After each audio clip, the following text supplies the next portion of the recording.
Quick video underneath 2001 Monte Carlo SS. The engine swap was completed by a couple weeks ago. It's underneath the motor right here.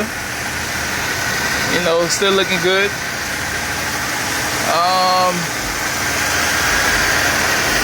It's underneath the car. My last engine took a shit out on me, 144,000. 145, I believe, 145.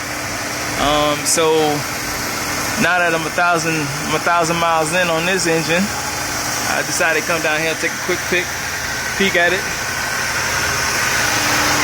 That's what it looks like right now. Ain't no leaks or nothing. No coolant leak, no coolant elbow up top issues. No gasket leaking. You can see I have silicone around the oil pan. With the oil pan, the reason why I put so much silicone on is because that the last time I did it, I didn't notice that it leaked a little bit.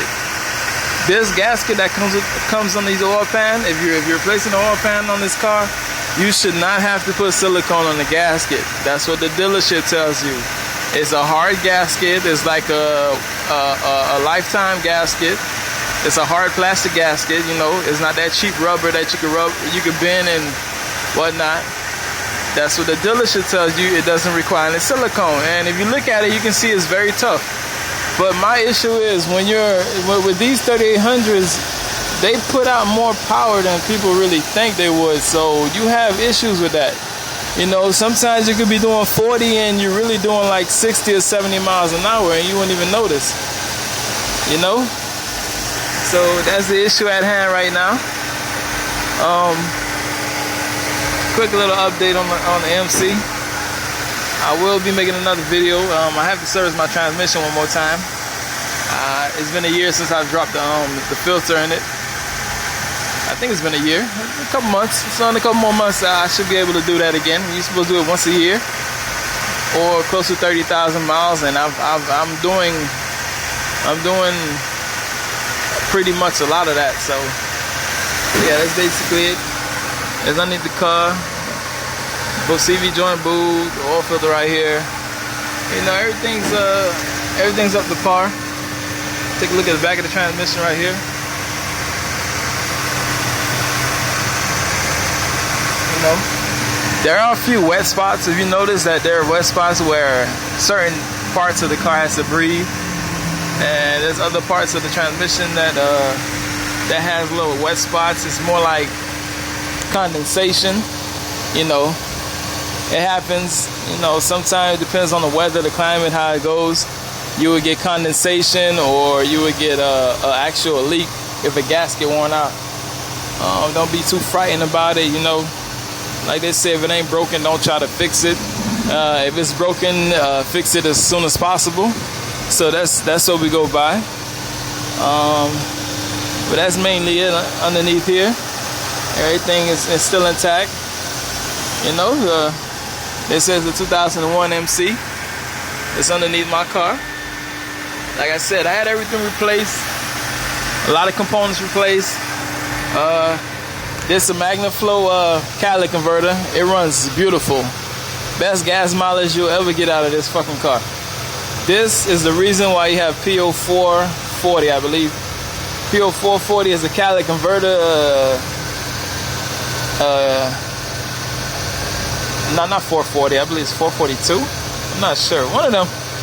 But that's the reason why you get bank one below threshold or whatnot. It's telling you that the top oxygen sensor is no good. It's not reading right.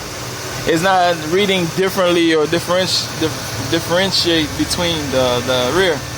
When in actuality, it's the rear one that's not reading correctly, and it's fucking up the one up top.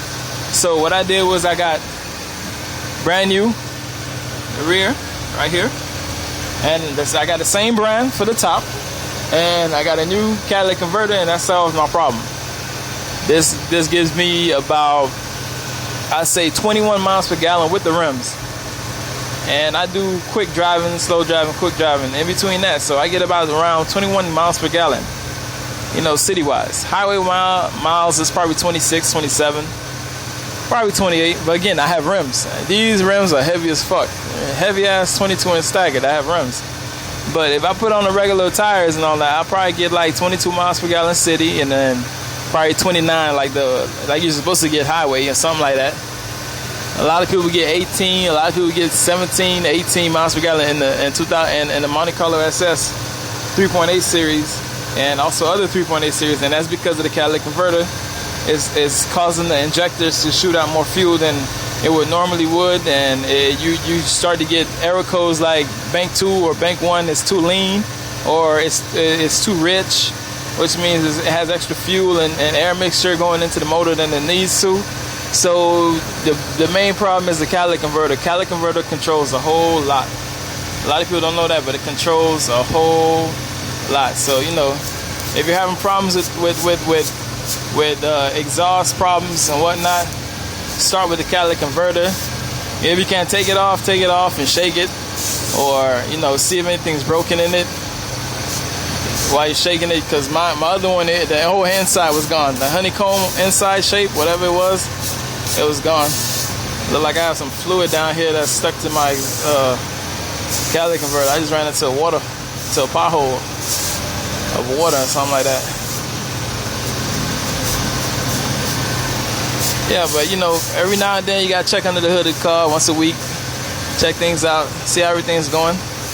Like I said, this is the build process for me. I replaced almost everything in here, and I'm taking a break from it right now. But it's a few updates I wanted to show you guys. That the engine, with 1,000 miles into this engine swap, is running very, very good.